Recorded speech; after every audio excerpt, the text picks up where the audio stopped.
বাংলাদেশের ইতিহাসে প্রথমবার থাকছেন নারী আম্পায়ার। হ্যাঁ দর্শক, কদিন আগেই আইসিসি থেকে বড় সুখবরটা পেয়েছিলেন সাথীরা জাকির জেসি।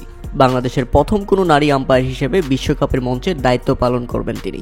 এবার আরেকটি মাইল ফলক গড়তে যাচ্ছেন জেসি। বাংলাদেশের প্রথম নারী আম্পায়ার হিসেবে ছেলেদের আন্তর্জাতিক ম্যাচ পরিচালনা করবেন তিনি। বলছিলাম আগামী সেপ্টেম্বরে ভারত ও শ্রীলঙ্কায় অনুষ্ঠিত নারী ওয়ানডে বিশ্বকাপে বাংলাদেশি আম্পায়ার জেসিকে আম্পায়ার হিসেবে দেখা যাবে। অবশ্য বৈশ্বিক মহরণের আগে ড্রেস ট্রায়াল হিসেবে বাংলাদেশ ও নেদারল্যান্ডসের সিরিজে আম্পায়ার প্যানেলে যুক্ত করা হয়েছে তাকে। বাংলাদেশের ইতিহাসে যা প্রথমবার কোনো নারী আম্পায়ার বাংলাদেশ জাতীয় দলের আন্তর্জাতিক ম্যাচ পরিচালনা করবেন। সিলেটে মাসুদুর রহমান মুকুল, তানভীর আহমেদের মতো দেশের অভিজ্ঞ আম্পায়ারদের সঙ্গে দায়িত্ব পালন করবেন নারী এই আম্পায়ার।